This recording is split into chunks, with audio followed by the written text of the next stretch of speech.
हर हर महादेव, जय भोलेनाथ। दोस्तों आइए जानते हैं कुछ बहुत ही महत्वपूर्ण बातों के बारे में, बहुत ही महत्वपूर्ण उपायों के बारे में, जानकारियों के बारे में।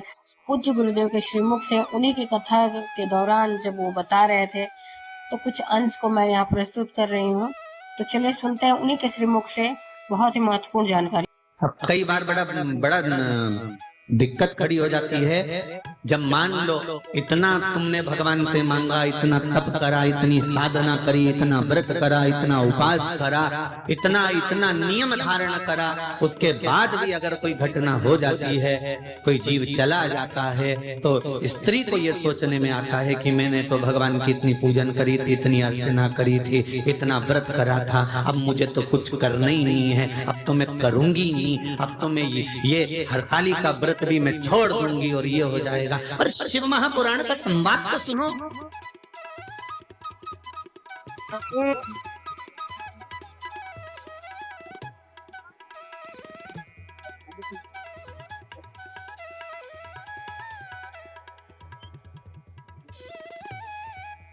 एक बात हमने पहले भी कथा में कही, और हिंगोली वाले को सुन लो जरा अच्छे से, सरसों का तेल डाल के सुनना, हो सब अच्छे से सुन लेना, जो पहले कहा या फिर कह रहा है।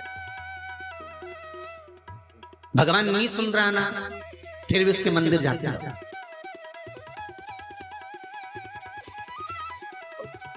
तुम रोटी नहीं भी देती हो ना, तो भी गाय तुम्हारे दरवाजे पर आकर खड़ी हो जाती है। मत, वो तो खड़ी, एक दिन नहीं देगी, 2 दिन नहीं देगी, कभी तो तेरा मन पसीचेगा और डब्बा खोल के रोटी लाकर गाय को देगी तो खड़ी खड़ी। कभी तो मन पसीचेगा ना, कभी तो करेगा, कभी तो उसके मन में आ जाए, तो वो तो खड़ी है, तुम्हें तो गई लाके रोटी देगी।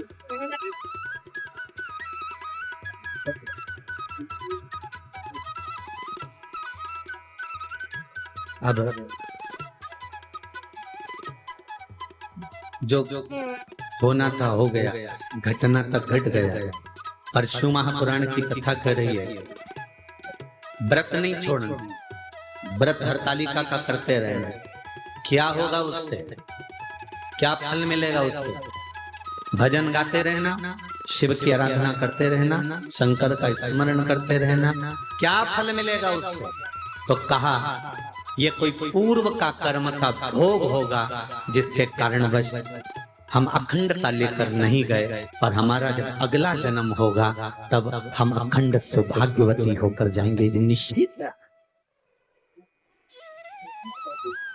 खंड व्रत धारण करने वाला, खंड व्रत को करने वाला फिर अखंडता ही लेकर जाता है। ये निश्चितता हो जाती है उसकी, उसकी निश्चितता है।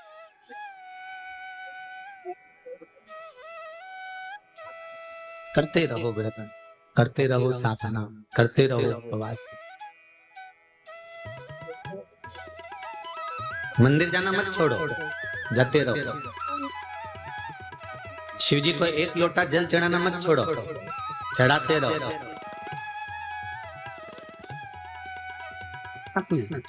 जी जी, स्वस्थ हो आप? गुरुदेव, मेरी माँ को माड़ी में गांठ हो गई, उसे डॉक्टर ने निकाल दिया था। निकालने के बाद गड्ढा हो गया और उसी के बाजू में एक गांठ और हो गई। फिर उस गठान को भी निकाल दिया गुरुदेव। फिर वापिस तीसरी बार उसके ही पास में फिर एक गांठ हो गई, नारियल जैसी बड़ी से बड़ी गांठ हो गई गुरुदेव। हमने सोचा डॉक्टर से बार बार गठान निकलवा रहे हैं, अम्मा की तबीयत भी, माता भी उम्र वाली हैं, उनके स्वास्थ्य खराब हो रहा है। डॉक्टर को दिखाया तो उन्होंने कहा फिर वापस ऑपरेशन करना पड़ेगा, लाखों का खर्चा पहले कर चुके थे, फिर एक ऑपरेशन का बोल दिया। फिर हमने टीवी पर पशुपति व्रत को सुना और पशुपति व्रत किया। 1 लोटा जल, 1 बेलपत्र का प्रयोग करना प्रारंभ करा। गुरुदेव बाबा की कृपा से गांठ कहाँ चली गई मालूम ही नहीं पड़ पाया। मेरे साथ में मेरी माता भी आई हैं, जो ठीक होकर यहाँ आई हैं साथ में। हाथ हिलाइएगा, हर हर महादेव। विराज श्री शिवाय नमः। शिव आराधना ही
तो उम्मीद करते हैं जानकारी आपको अच्छी और उपयोगी लगी होगी। अगर अच्छी और उपयोगी लगी तो एक लाइक छोटा सा अवश्य करिए। आप पहली बार मेरे चैनल पे आए तो मेरे चैनल को सब्सक्राइब करिए, बेल नोटिफिकेशन अवश्य दबाइए, जिससे आने वाली वीडियो आपको समय से प्राप्त होती है। दोस्तों कोई भी प्रश्न या सुझाव कमेंट बॉक्स में लिख सकते हैं। फिर मिलते हैं दोस्तों एक नई जानकारी के साथ नए वीडियो में। तब तक के लिए जय भोलेनाथ, हर हर महादेव, श्री शिवाय नमस्तुभ्यम। धन्यवाद दोस्तों।